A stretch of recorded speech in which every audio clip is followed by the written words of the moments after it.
Det her, det er Martin. Lige nu er han stadig i dyb søvn, men om lidt er det tid til at vågne til endnu en travl arbejdsdag. Martin er glad for sit arbejde, sine kollegaer, og de seneste 5 år har han desuden været glad for sin rolle som arbejdsmiljørepræsentant. Fra start af har Martin gået meget op i at forbedre det fysiske arbejdsmiljø. Han ser til, om medarbejderne sidder rigtigt, står rigtigt og løfter rigtigt. En regulær mærkesag for ham. Han holder meget af alle sine kollegaer, og det betyder meget for ham, at de har det godt og trives i deres arbejde. Derfor er det også begyndt at gå ham på, at flere medarbejdere er påvirket af sure kunder, der bliver meget personlige. Bare i sidste uge måtte Birgitte sygemeldes med stress. Selvom det fysiske arbejdsmiljø tidligere har fyldt mest for Martin, er han begyndt at mærke, at han måske også bør fokusere på den mentale sundhed. Da Martin i dag møder ind, finder han sin gode kollega Susan på kontoret. Hun har endnu engang været udsat for, at en kunde har talt grimt til hende. Hun er meget oprevet, men Martin ved ikke, hvad han kan gøre, og i vildrede sætter han sig foran sin computer og googler. Sidst på dagen har han endnu ikke fundet et bud på, hvordan han kan arbejde med problemstillingen, og da han om aftenen sidder i sin sofa derhjemme, kan han ikke lade være med at spekulere på, hvordan han bedst muligt kan hjælpe Susan. En uges tid efter sidder Martin en dag på kontoret og arbejder. Her modtager han en e-mail fra sin fagforening, der netop omhandler mental sundhed. De anbefaler en hjemmeside med værktøjer, der hedder mentalsundhed.dk, og Martin tænker, at det måske er lige, hvad han har ledt efter. På hjemmesiden får han mulighed for at oprette en personlig profil. Herefter finder han ud af, at man kan bruge hjemmesiden som en støtte i opgaver, der vedrører den mentale sundhed. Opgaver kan være forskellige og afhænger blot af, hvad han arbejder med lige nu som AMR. For at oprette opgaven skal han vælge relaterede emneord, der beskriver udfordringen. Til sidst skal han definere en målsætning, som han selv løbende skal vurdere, hvornår er opfyldt. Da Martin har oprettet sin opgave, kommer der en tidslinje frem. Her er dags dato tydeligt markeret. Denne dato er tilknyttet udfordringen, som Martin netop har defineret ved hjælp af emneord og viser ham udgangspunktet. I højre side kan han se sin målsætning og en værktøjskasse, hvori han kan gemme værktøjer, der er interessante og værktøjer, han har anvendt. Herefter bliver han anbefalet værktøjer, der er relevante for lige netop Martins udfordring og som kan hjælpe ham nærmere hans målsætning.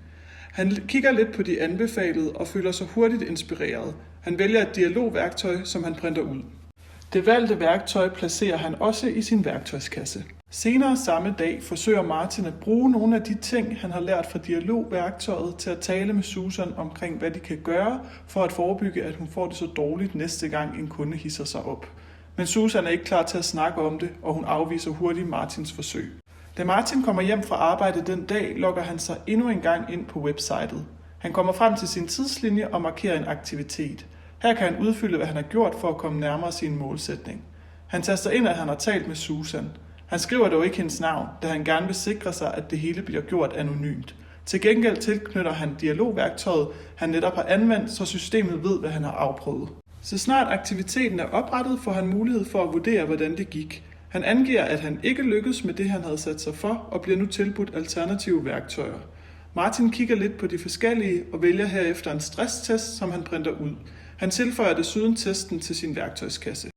Ved næste møde med Susan har Martin taget testen med. Han gennemgår testen med hende, og det går op for Susan, at hun kan genkende sig selv i flere af de elementer, der dukker op herfra. Selvom hun er overvældet, er hun også rigtig glad for, at de tog dette møde.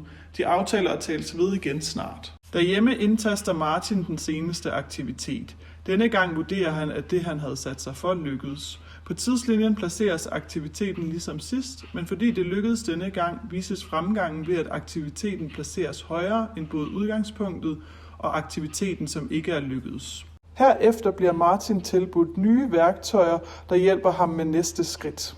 En måneds tid senere har Martin mødtes med Susan nogle gange. I dag aftaler de, at Martin sørger for, at Susan kan gøre brug af den psykologaftale, arbejdspladsen har. Det betyder også, at Martin slipper opgaven og giver den videre. De er begge enige om, at det er vejen frem. På kontoret logger Martin ind på sin profil og indtaster den sidste aktivitet. Hele opgaveforløbet er visualiseret for ham. Han trykker på afslut opgave og bliver spurgt, om han nåede målet.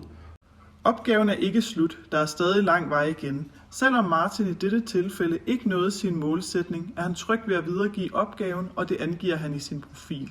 Opgaven placerer sig under afsluttede opgaver, hvor han altid kan gå tilbage til den, hvis han skulle få brug for det.